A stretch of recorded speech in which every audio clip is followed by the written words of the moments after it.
Շնորհակալություն, Տիկին Գրիգորյան, ձևակերպումը, թե ինչ է տեղի ունենալու հեծի հետ կախված է նրանից, թե ամեն մեկը իրեն ոնց է դիրքավորում այդտեղ։ Եթե դուք հիմա ձեզ դիրքավորում եք որպես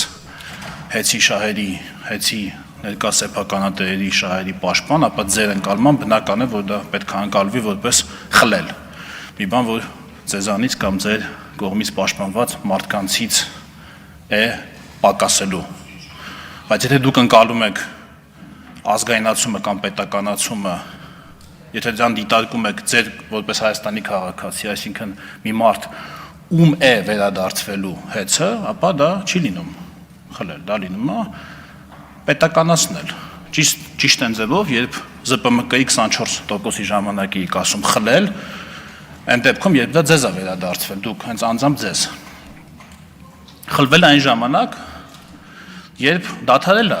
պետական մասնակցությունը, խլվել է հայրուս գազարտը ժամանակին, խլվել է վերջի 20%-ը ժամանակին, երկաթուղիները,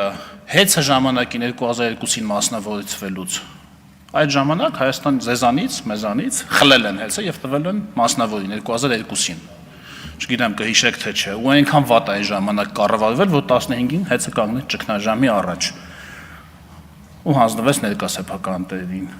Հետո ոչ այնքան վատ ինչքան նախկինում, բայց էլի այնքան վատ կառավարվեց, որ հիմա մեկ այլ ճգնաժամի առաջ են կանգնած։ Ու դրան գումարած էլ չասած ձեր հարակից խնդիրները, այնպես որ կողմնորոշվեք, ով է խլում եւ ումից է խլում, կամ ով է վերցնում եւ ումից է վերցնում, եւ դուք այս շահերի բախման որ կողմում եք կանգնած, հեծի սեփականատերերի կողմում եք, թե Հայաստանի Հանրապետության կողմում եք, դա էլ որոշեք։